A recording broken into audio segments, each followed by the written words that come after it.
Hello and welcome to the Farmhouse Podcast. We're a small-scale farm operation in the outskirts of Brooklyn, Wisconsin, interested in veggies, flowers, livestock, and honestly, whatever it is our family ventures into next. It's a learn from experiences kind of journey that we're on, and this podcast will share some valuable stuff happening in our area. Let's talk a little bit about your small-scale operation, what you're into, and how it works for you. Happy you're joining us for this episode of the Farmhouse Podcast.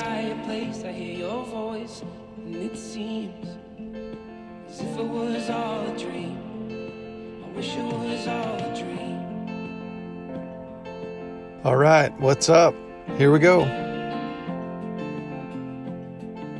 For episode 2, Aaron and I spent a morning in March at Winterfell Acres with Farmer Bethanee Wright. Beth gave us a brief tour of the farm, introduced us to some of the animals, and then sipped a cup of tea as we sat and talked inside her beautiful geothermal greenhouse. There was wonderful energy radiating at Winterfell from the moment we arrived. In this episode, we learn about Beth's journey, about her family, and about some of the practices she uses in her small-scale farming operations, as well as the offerings Winterfell provides. We also get a little nerdy talking about soil health and bugs, and even get a little spiritual as we wrapped up our talk. For those interested, the different resources Beth references throughout the podcast are listed on the Farmhouse website under the podcasts section, which is linked in the notes. Don't hesitate to reach out if you want or need more details. With a wealth of farming knowledge and experience, coupled with an incredibly kind soul and a beautiful family, Beth and her farm, Winterfell Acres, was a wonderful visit for us to capture as episode 2. We hope you enjoy listening as much as we enjoyed our visit.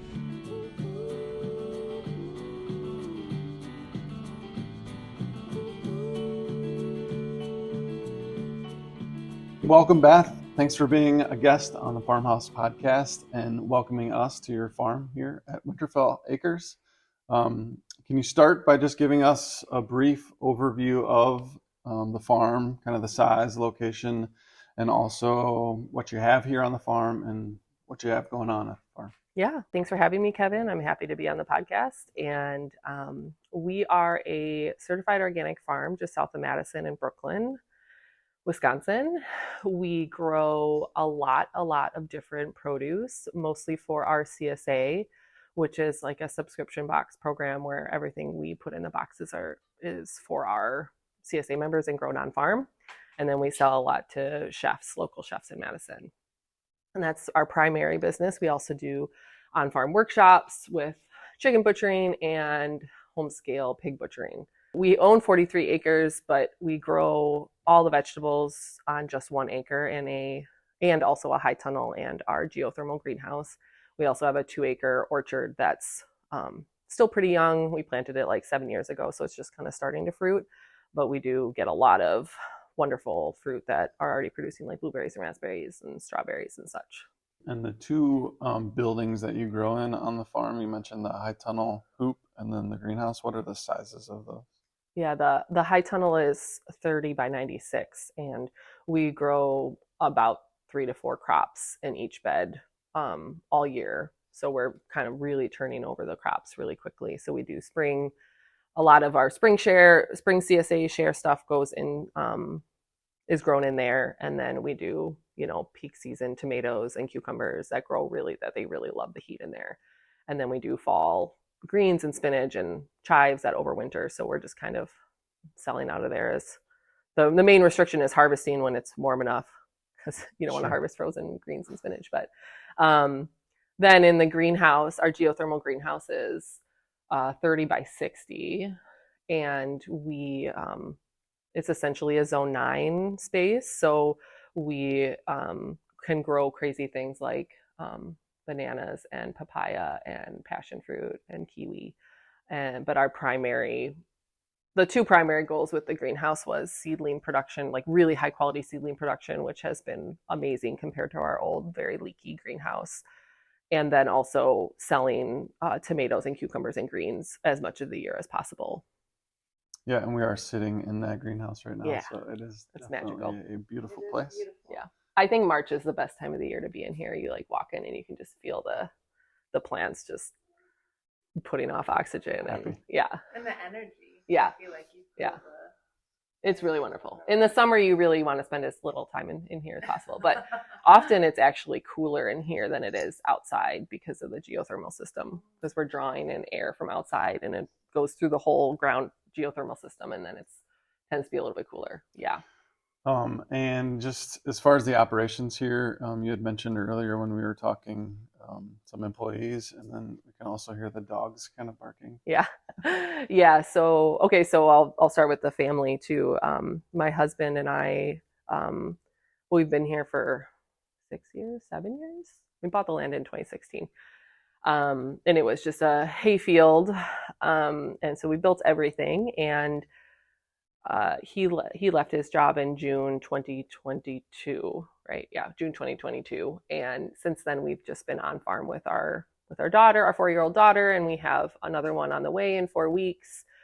And we just have a very wonderfully integrated family business life that we try to not overwork, but also, we just live and work, and it's all very integrated. I also have 2 employees. Hannah Morth, she is a part of the Organic Vegetable Manager Apprenticeship program through the state. And so she's been with us for a year, and she has another year left on her program. So she's really learning about managing. She really wants to run her own farm. And so she's full-time.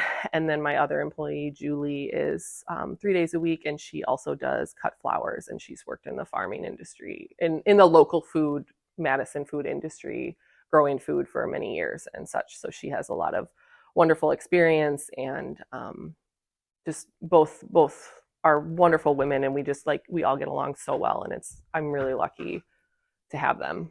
As far as animals go on the farm, I really love dogs and vegetables, so I've never done a lot of animals.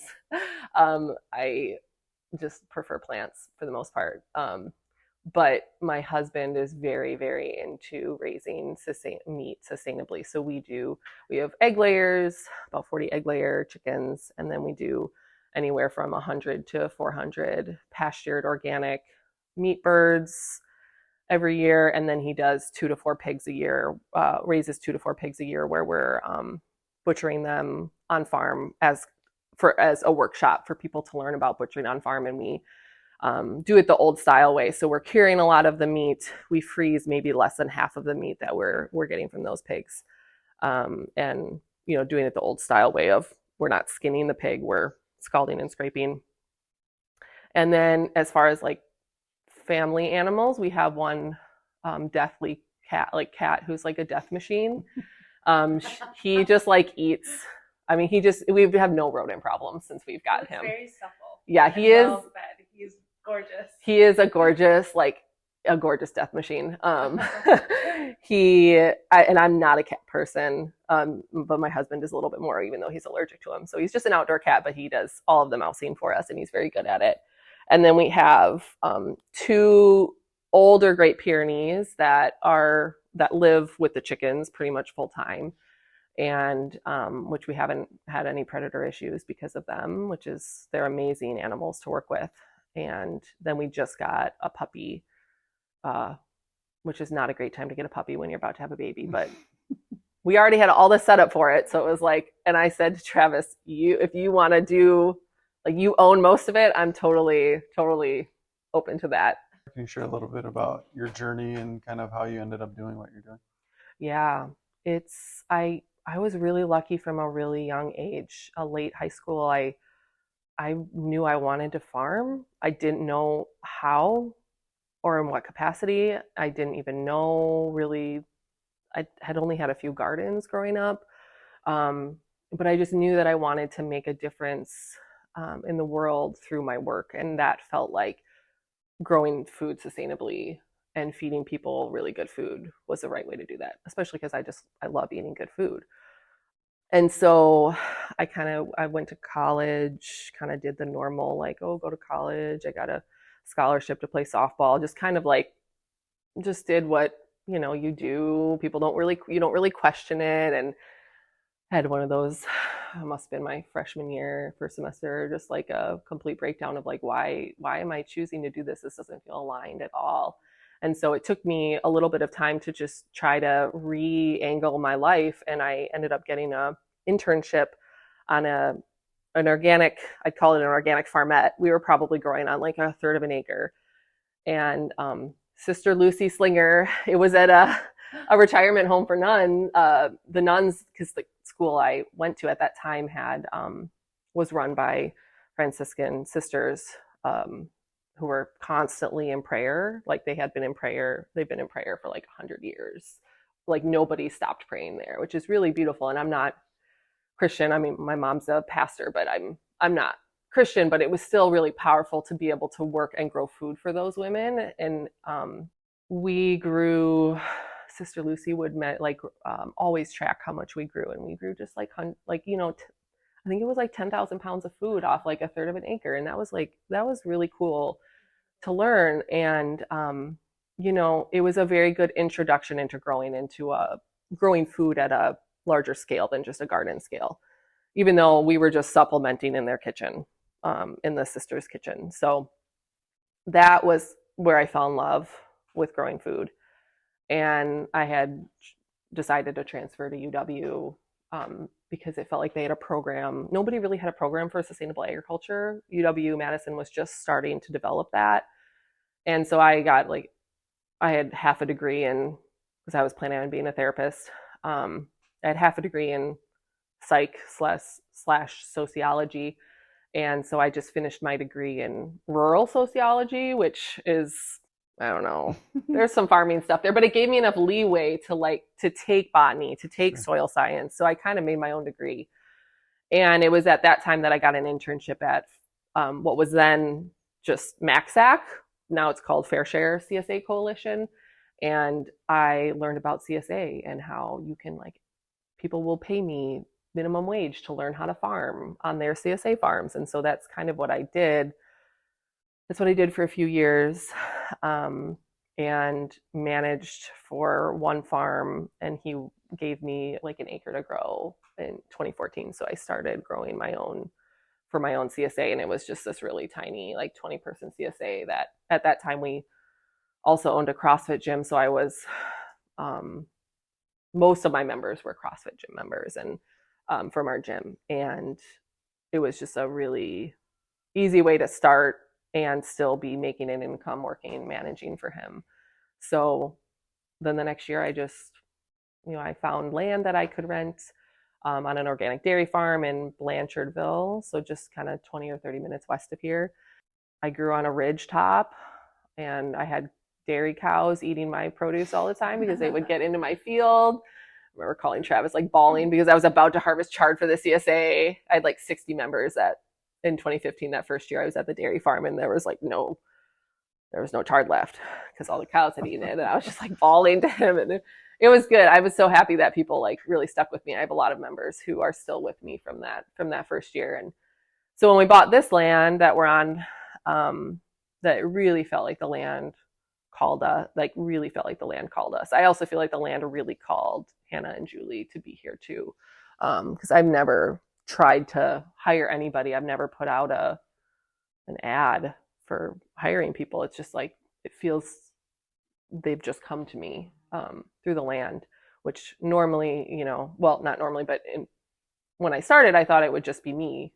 I didn't really want to be, I knew I didn't want to be managing people all day. I didn't want to be on a tractor all day. So I was trying to find a scale that worked, that I could still make a decent living. But it's amazing what happens when you just trust that the people who come to you are meant to be with you and support you and work with you. And I can also support them in starting their businesses. Has made a huge difference. I mean, now we can, it wasn't until I settled on having employees and we invested in this greenhouse and the pack shed that now we make most of our income from the farm. And up until then, we wouldn't have been able to do that. It wasn't possible for me to make enough just doing it all myself. How many current CSA members do you have right now? Yeah, so we have kind of fluctuated, but not too much over the years. We grew to 115 the year Tilly was born, so 2018. And then we kind of scaled back. And then now we're about 130 is what we're going for, and we're probably about 60% sold out at this point of the year. And then what percentage of your kind of production goes to your deals with chefs and restaurants? Well, it's hard to tell production wise. I mean, we do keep track of the production, poundage wise, but it's revenue wise, it's pretty equal. Yeah. That's interesting. Yeah. Which that was not always the case. But it's kind of, built up to that.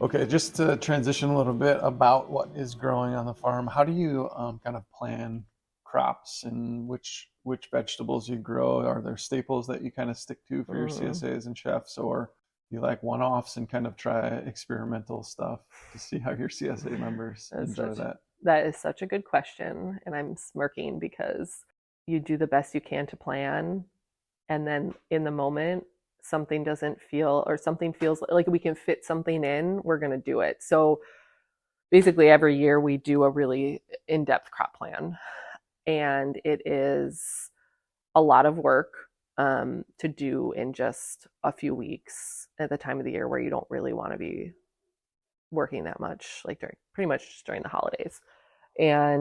But the sooner you can get your seed order in, the better. So over the years, I think I would just say I started overgrowing. I grew way too much. And then each year I've fine-tuned that to fit the number of CSA shares that I was hoping to do. And as the chefs came in, I sort of amped certain crops up, like tomatoes or cucumbers or lettuce mix, to fit what they wanted. I could sell 30 to 50 pounds a week of lettuce mix. And so the question is, how do I make sure that I have that? Mm-hmm. And that's kind of the key with this style of farming, is you're constantly planting things. There's a lot of crops where you really only have to plant theoretically once, like tomatoes, if you only grow them in the field. But we grow them in 3 different locations with 3 different growing conditions between the greenhouse, the high tunnel, and the field. And so we have 3 different successions of tomatoes that we're growing that start at different times of the year, that have very different, like the tomatoes that we have right now growing, that will be in the greenhouse, we'll probably plant in another couple of weeks. They grow really slow. They need more time. There's just less light at this time of the year than the ones that we start for the field when we start them in a month. Do you have one-offs? Are you like excited to try certain things, or your CSA members like welcoming to? Yeah, I'm constantly adjusting our crop mix to fill the need and or perceived need or desire. There's some crops that, after the first 2 years of growing, I cut because I wasn't good enough at starting them. I didn't have a good enough greenhouse, or I didn't know enough about how to get them to germinate appropriately, like celery and celeriac and eggplant and leeks, some of the more challenging, really, really hot peppers, some of the more really challenging things to germinate. And since this will be my 10th season running my own CSA, I've gotten to the point where I've been able to introduce all those back in and kind of experiment with them. And I'll just talk about eggplant, for example. People don't really like eggplant. It's a lot of work to prepare really well too, I think. Yeah. And why grow eggplant when you can grow more tomatoes?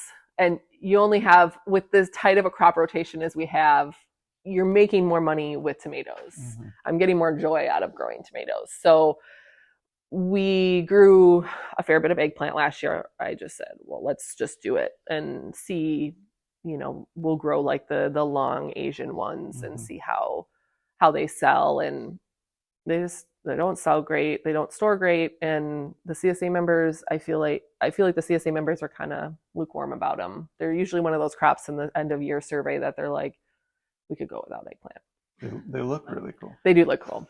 They're awesome. They're an awesome plant. But this year, I'm pretty sure I cut them all. We're not growing eggplant. Brussels sprouts is another example of that.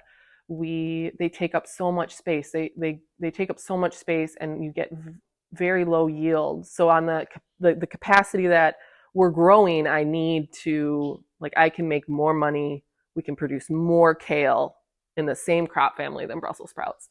And so there's some crops that we, that I consider buying in, which is, mostly right now is just potatoes. So we buy organic potatoes in because I'm just not at the scale where that makes sense. But I'm getting to the point where I start to question other things like corn, sweet corn. I can't imagine not growing corn. Like corn is this amazing sacred plant that our ancestors have been eating for millennia, and it's such a sacred plant.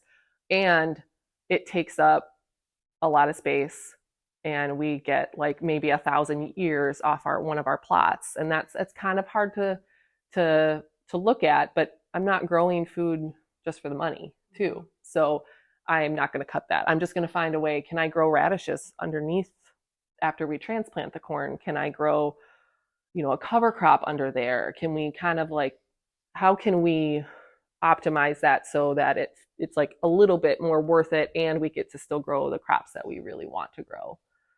So those are some examples from the field. Like in the greenhouse here, we are more limited by space, but we have, what's supposed to be a dwarf banana tree, and it's huge and I love it, and it's going to live in here. So we just continue to plant and talk with our chefs and talk with our CSA members. And it's just a constant flow of information coming in from all those people, but also information coming in from my body we've been on this land for 6 or 7 years, and I can tell when it's time to start planting. Like my body tells me that, which I think is a really ancestral thing that unless you're like really living in connection with the land, it takes a while. It took me a while to like cultivate that knowledge, that inner instinctual knowledge, but it's much easier to do when you're living on the land and constantly engaging in relationship with the land. And just kind of continuing on that, the natural and kind of regenerative farming practices. You talk a little bit about the soil and kind of how you treat the soil health to make sure your plants are healthy and happy, and also the practice of doing that is a healthy practice for the soil. Yeah, so when we moved here, we got a soil test before we bought the land, and the organic matter was like 1.4%. It was really low. And we have a pretty sandy soil, so the holding capacity of the soil is pretty low in general. And forgive me if I get too into the science, just rein me in. I'm kind of a soil science freak. I love it. And so the first year we brought in like 100,000 pounds of compost to feed the soil. And every year we continue to bring in 25 to 50 yards of compost, because we're not feeding the soil per se. We're feeding the microbes that feed the soil, that feed the plants. And when you're growing 2 to 4 rotations of crops in certain places per year, like we are, because we're just growing on an acre. So, we're growing like 30,000 pounds of produce just on an acre. And we need to really feed and make sure, and really kind of like, I don't want to say hyper optimize it, but I'm constantly paying attention to the soil quality and what the plants are not getting or what they're getting too much of. And so over the years, we're always bringing in compost. Over the years, I did a lot of like soil mineralization in the beginning, where we were really hyper optimizing. So you're like adding? Yeah, a lot of amendments, a lot of like all organic, right? Because we're certified organic, but they're minerals or salts or compounds that we're spreading with like just a granular spread. And the last couple of years I've been switching away from that and moving, now that the soil is more minerally balanced, because I want to grow really nutrient dense food. That's what also makes it taste really good. Like you want the plants to be a little bit stressed, because you want them to be, you want those compounds that taste really good. And so you want to be a little bit stressed, but you also want to make sure that they're getting as much as they can get out of the soil to produce a really good yield and to be healthy. So the last 2 years, and this year in particular, I've moved away from just amending from a granular amendment perspective of like mineralizing and balancing the soil, to really focusing on feeding the microbes and all of the things that live in the soil. And so that means we're doing more soil sprays of like inoculation, so soil microbe inoculation, and more compost, because I'm less concerned now about making sure that they have enough potassium, for example, and more wondering, why is my soil test showing really low copper and iron? And because we have a high pH, because our soil is sandy, and so I'm trying to, there kind of is like this balance of, I want to like lower the pH, because that's going to make those nutrients more available, instead of having a really high, like we had like an 8 pH in the high tunnel. So it's not necessarily, oh, I'm short on this, I'm just going to spread it. It's, oh, I'm short on this. Why am I short on this? Why am I short in copper and iron? That's probably because our pH is high. So how do we lower the pH to make sure those nutrients are more plant available? What kind of things are you using to inoculate? You like compost teas, or like I wish I could do compost teas. Going into like Korean natural farming? No, I'm not going that far. I would love to, but and I'd love to do compost teas. We did compost tea at the farmette at my first internship, and it was pretty cool. Right now, I am working with Advancing Eco Ag. They have a couple different soil inoculations that we'll do in the spring and the fall that have shown really big benefits for growing the microbe population and really balancing the soil. And then we also spread beneficial nematodes to deal with some of the pest issues, cabbage root maggot issues that we've seen.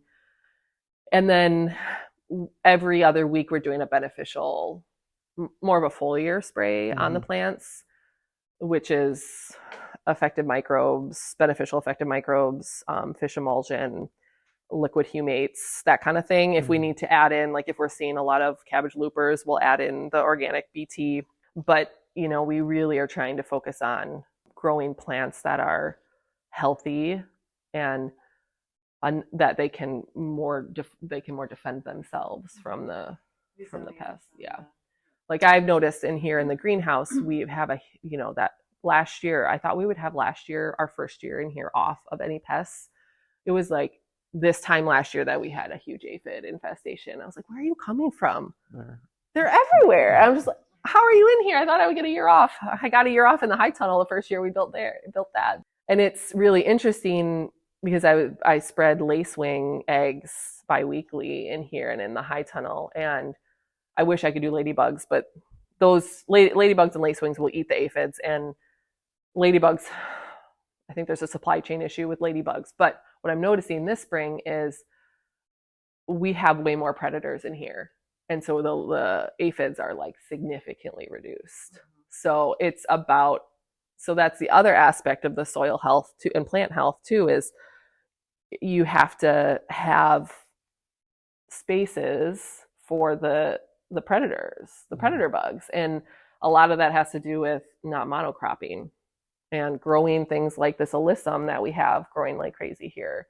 That is where like all the ladybugs kind of sleep, and then they come out and they eat all the aphids, or most of them. So not necessarily a crop for your CSAs, but a crop to help facilitate those things to keep the crops for your CSAs healthy. And for beauty.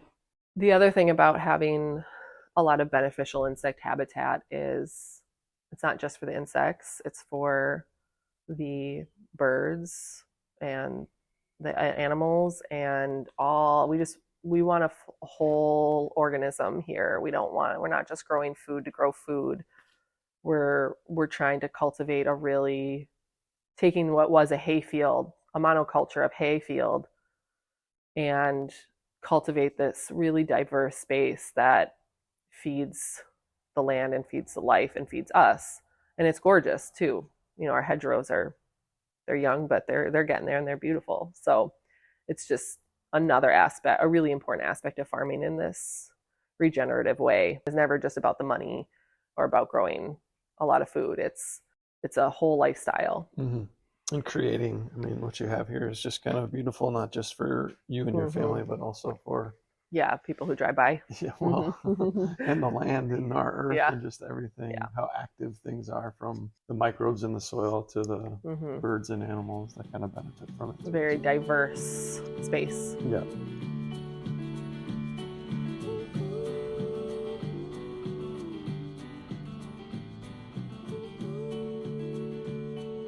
So you mentioned the CSA add-ons that you have as options for your members, and two of which stand out being Julie with Root to Bloom offering the CSA for a flower share, and then Hannah, who offers the herbal add-on for the CSA. Um, I'm just curious to hear, they're both employees here on the farm, how that working relationship kind of goes, and they grow right here on the farm too. Just curious to hear about that relationship and then also how it functions.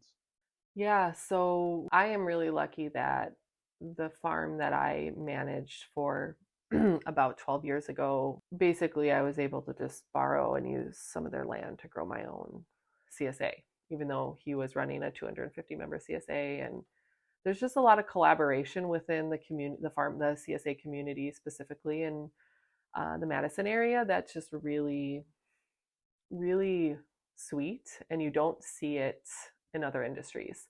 Everybody really wants to work together, and there's not a lot of direct antagonistic competition. It's all very much like we're in this together and we have to work together to educate people and learn from each other, because this is, it's hard. Farming is hard. Growing 60 different types of fruits and vegetables and then trying to make a living doing it, it's really hard.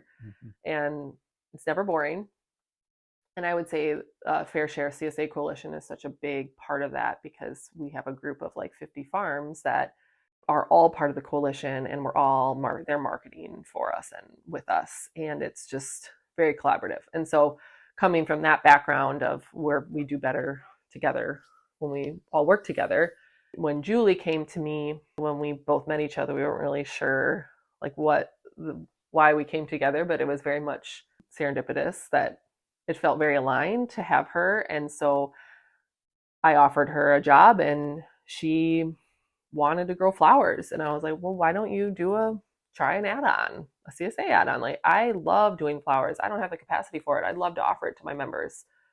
Would you be interested in that? And she was super into it. And so that was 2021. And so she did just kind of a small, I can't remember, it must have been like 10, 15 people. And her flowers are just so wild and gorgeous and like nothing you can find at the grocery store. And I think people really recognize that. And so the following year, 2022, she's like looking at expanding a little bit. She's using some of our land. She's paying a little bit of rent for that, but she has all the infrastructure. So it's very much an incubation type of situation, but it's beneficial for both of us. So then last year when Hannah came on, she was thinking about doing an herbal CSA, but had a lot less experience than Julie did with her flowers. And so Hannah was like, I'll just wait a year. And so 2023, this year, she's just doing like 8 herbal CSA add-on, which is 6 months of, you get like 5 different items in the box, whether it's a fresh herb or a tincture or a oxymol or an emulsion. And we probably a lot of what we talk about is either questions she has about farming, because she is a state-sponsored apprentice. And it's either we're talking about vegetables, or we're talking about cooking, or we're talking about herbs. And I'm really, really love herbal stuff. We do a lot of herbal medicine in our house. And it's another one of those things that, like with flowers, is I would love to do that too, but growing vegetables is just more than a full-time job.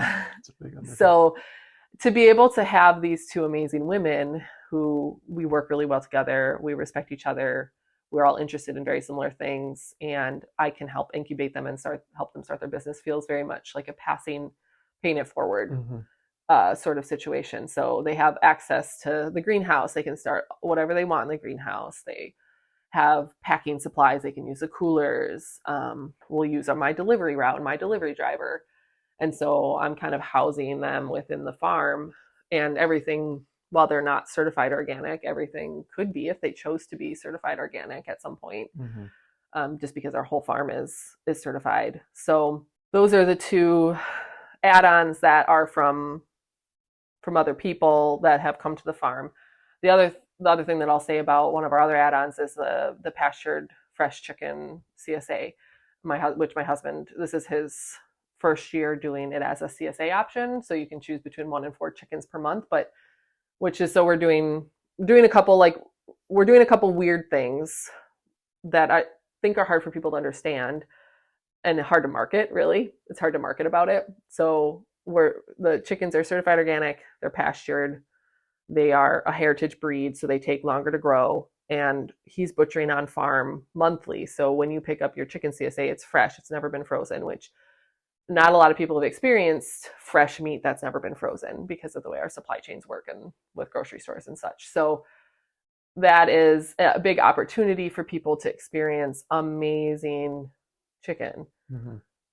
And it's hard to communicate all of those things to people. So especially because we have so many different vegetable options for the CSA, not including the flowers and the herbs. We do 27 weeks, up to 27 weeks a year, and of CSA vegetables, and then adding on the chicken. It's a lot to communicate with people, but it feels all very integrated. So a lot of our members most of our members are returning members every year.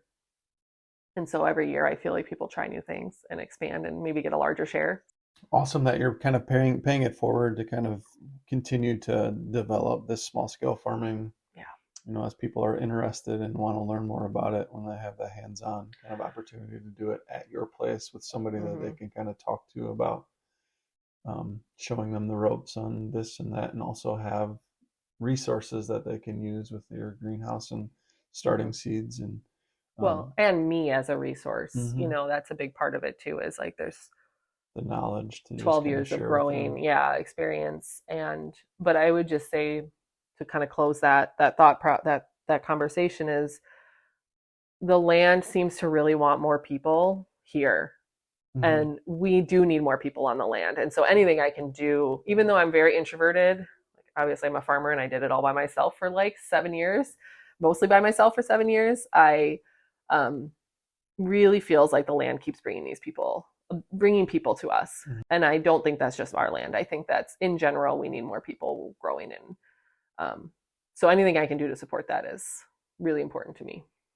Yeah, well, you're definitely doing it. So, Thank you. So I'm going to transition to a slightly different style here. This is what I kind of refer to as the rapid fire question. So don't feel obligated to kind of go into too much depth in your explanation with your answer. Okay. I'll try not to talk too much. We'll try to crank through, 7 or 8 of these before we kind of close the podcast episode here. So start off, a go-to or specific tool or practice on a small scale farm that you would consider a must-have on a small scale. So the first 2 pieces of equipment I ever bought was an earthway seeder and a wheel hoe. Can't do it without those things. Great. Can't do it without weeding and seeding. Those are definitely important. Seed starting. I did see some soil blockers out there, but I also did see some cell trays. Do you have a preference on soil blocks or the cell trays? Absolutely, soil blocks. I think they produce a healthier plant. They use a lot more potting soil and space, but the plants, you just have so much more. You have like a week plus or minus on either side of when you need to plant them. There's just so much more flexibility with when you have to plant. Because of the roots getting stuck in that cell tray. They don't get just root bound and stuff. They can still spread. Awesome. You did mention weeding. Hand weeding with hand tools or some sort of mechanized weeding process? Ideally no weeding, which is kind of our goal with all of the plots, but we have a couple different things we do, and I will just say that wheel hoeing is the first preference. I don't do any mechanical cultivation. I don't want to be on a tractor all day. a different scale than what we're at. And so our options are wheel hoeing and hand hoeing, and we do as little hand hoeing as possible. Mm-hmm. Awesome. You had mentioned compost earlier in the podcast, and quite a bit of compost. Do you have a go-to delivery service, and where and who that is? Yeah, so the two big piles of inputs that we get from the farm are compost and mulch. We get the compost from Purple Cow, which is all certified organic and is great. It's very much a mulching compost, so it really has a lot of biomass in it, which is what we want really for feeding the microbes. And then we bring in the mulch that we get from the city of Madison. So both of those are giant. We get like 4 semi-loads of between compost and mulch per year. So you just have big piles that you get to work off of. And it's all just organic matter that feeds the soil. Yeah, that's great. And so that leads right into the next kind of mulch medium. It's just like wood chips, wood shaving. Not so much for the vegetables. For our mulching options, I was just talking with Hannah about this in our monthly meeting. One of her questions, and the 4 different mulches we really use are landscape fabric, a little bit of plastic mulch for the crops that really like it, straw, and then wood chips. But wood chips are more for perennials or the pathways in our no-till plots. Mm-hmm. Which is a great segue to the next thing: row width and aisle width. Is there a specific preference or best? We grow 4 feet on center from center of bed to center of bed. So that's about a 30-inch bed top and an 18-inch walkway. And that's pretty much consistent across, yeah, at least for the row crops out in the field. The only thing that we don't follow that is we do a lot of paper potting. Are you familiar with paper potting? Should I talk about it for a minute or no? Great. Yeah, I saw that. I mean, it's a super expensive kind of unit, but it's pretty cool. It's like not that expensive when you really look at how much labor you're saving. Sure. I wish that I had gotten it 2 years sooner than I did. What about the trays you have to start in? Yep. So the trays are a different size in the greenhouse. They're really cool. It almost looks like a honeycomb when you open up the paper trays. You fill it with soil and then you seed into them. And then they're all in chains between 2, 4, and 6-inch chains. I have trialed some 12-inch chains, which are a little bit more challenging, but you have to have soil that's very, very clean of debris. Otherwise, the machine that you pull, it's not really what we think of as a machine. It's just essentially a hook on a thing that holds the tray, and it pulls and then I pull it, and the plants get covered with soil as I'm pulling it, and it just plants it. So it basically, instead of taking half an hour to plant a bed by hand, if you're really good and fast and have experience, it takes you like 5 minutes. So the amount of labor savings is just mind-blowing, huge. And the other really nice thing about the paper pot is there are crops that I can grow now, like cilantro, that I didn't even bother growing when I had to direct seed everything. So basically our production turnover is every other week we're seeding greens, head lettuce, herbs in paper pots. And so once a week we're either planting paper pot or we're seeding paper pot. And that is how I get my production so that I can have 50 pounds of greens a week. And that fluctuates in how much we grow in the paper pots, like amount, because when it's peak summer, those greens are really hard to grow. It's taken me a really long time to learn how to grow greens in the peak summer, like August. And you have to just plant more, and you only get 1 cutting basically from the lettuce. Whereas in the spring, we get like 4 cuttings from lettuce. So the paper pot has been a complete game changer. For the time you get to save. Yeah, just for the time, and it's worth the hassle of the trays being different sizes in the greenhouse. Absolutely worth it. So that stemmed from the row width. Do you have to adjust your row width? So we usually grow on beds, like I was talking about, 30-inch beds, 4 foot on center.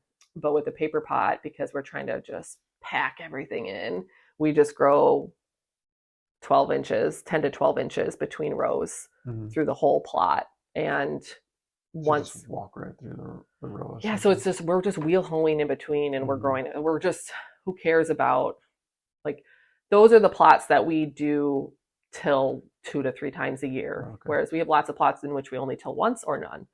And so I know that every 6th year that plot will have more intense tillage and more intense compaction, but we're ameliorating that by broad forking and giving it time off and tarping, and our spring greens are done. We're going to mow and then tarp. And then we can just paper pot in there again. We don't have to till again. Mm-hmm. So, but it's all this just constant dance of timing and feeling of what the weather is doing, and it's super fun. You mentioned tarping. So tarping versus cover cropping. Yeah. Well, they serve very different purposes. The tarping is really to terminate a cover crop or to reduce weed pressure. And we don't have a lot of room for cover cropping in our current system. And there's basically two ways to deal with bringing in organic matter into your soil. That's either through cover cropping or like a lot of compost. And our choice is just to bring in a lot of compost. Mm-hmm. It makes more sense for me to buy $2,000 worth of compost per year than taking plots out of production and losing, up to $20,000 in revenue by taking a few plots out to cover crop. Sure. So we basically broad forking compost instead of doing a ton of cover crop. We do some no-till cover cropping. So, like I'll plant rye in the fall, and then in the spring we'll tarp it and then plant just right into that debris that had been tarped and broken down. But it's really hard to fit cover cropping in this style. Mm-hmm. And I really love having conversations with growers at this scale that are doing more cover cropping. It's a really hard balance. Sure. I have two left. I think we have enough time for two. So livestock, you did mention you had pigs, and there's hen laying birds, and then your meat birds. Mm-hmm. Do you have a livestock feed, either a brand or seller that you go with for your feed? I wish my husband was here to answer this question. We buy organic feed from Cashton, which we buy through the Oregon Farm Store. Awesome. And we usually buy a few pallets of that every year, but and then it's all organic, delivered and stored here. Mm-hmm. Awesome. Yeah. So then the last thing before we close is I heard or read that you're an avid reader. Mm-hmm. So current book or last book that you read, and then also a recommended publication. Small scale farming. Specifically for farming. Well, I'll say right now. Not the book, but the publication for sure. It can be the book though. Okay. Right now I'm rereading Wheel of Time. Are you familiar with Wheel of Time? I don't think so. It's this epic fantasy, like the best epic fantasy series. That's 14 books long. And I read it when I was postpartum with Tilly, and I was trying to finish it before this baby came, and I'm on book 11. I don't think I'll finish in time, but highly recommend it if people I'm not into fantasy, and my husband is. I highly recommend it to people who are bored of reading other books. Okay, good to know. And as far as farming, I would say the book that has made the biggest impact in how I run our farm is, two. One is The Market Gardener by Jean-Martin Fortier, mm-hmm. which kind of gives you the whole framework for how you grow at a really intense scale under an acre. And the other book that I've read more recently by Ben Hartman is The Lean Farm. He has 2 Lean Farm books, and they just really, really help. He really helps you look at optimizing the farm to be more profitable mm-hmm. and easier and less work. And that's really through this whole process of leaning, like making things more lean. And so if I recommend it to any grower, big or small, and a lot of it has to do with just, I mean, he talks about everything from production to employee management, and he pulls a lot from the Japanese systems of leaning things. So it's made a difference in our business to the point where we can, I was less afraid to invest in our business with the barn and the pack shed and the greenhouse, and then be able to actually make most of our income from the farm. Mm-hmm. Cool. Well, great. I appreciate you sharing. Mm-hmm. That's it. Any final thoughts to share? I appreciate you having us out. I will say the last thing I'd like to say is, besides thank you for having me on the podcast, is we need to be in deeper relationship with the earth, and we need more people on the land, and we need more people growing their own food or supporting farmers who are growing food in a really good way. And so if any of this resonates for you, listening to this, go out and find a CSA farm that you can support and start a garden, and turn your phone off after you listen to this podcast and just get your feet take your shoes off and connect with Earth. That's really, I think, what we need as a culture and society and as a planet. Is we just need more people reconnecting with the natural world. Mm-hmm. I would say that there definitely was a pretty heavy movement away from that, and I feel like it's coming back. Yeah, which is too. refreshing to kind of see and just be part of that movement back, because as I hope this podcast will do is to connect many of us in that movement trying to do something more sustainable as far as our food production goes. Yeah. And also just reconnecting with the land and how important it is for us to have and enjoy and to benefit from. And food is such an easy access point for that. Because there's so much more. It's like the food is the access point, and it's really important for us to, because everybody eats, but there's so much that opens up for you when you start working with a farm that you can really connect with, or growing your own food. It's just really, really powerful. And I can't imagine living any other way than how we live right now. Well, thanks for sharing, and thanks for being part of the podcast. Yes. Thanks.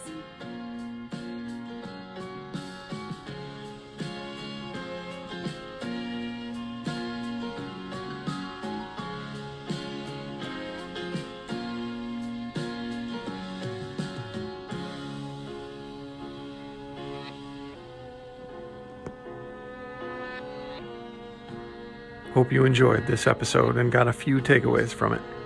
Let us know if there's a small-scale farm operation you know of that could be a good fit for our podcast. Thanks for being part of our journey. Till next time, peace out.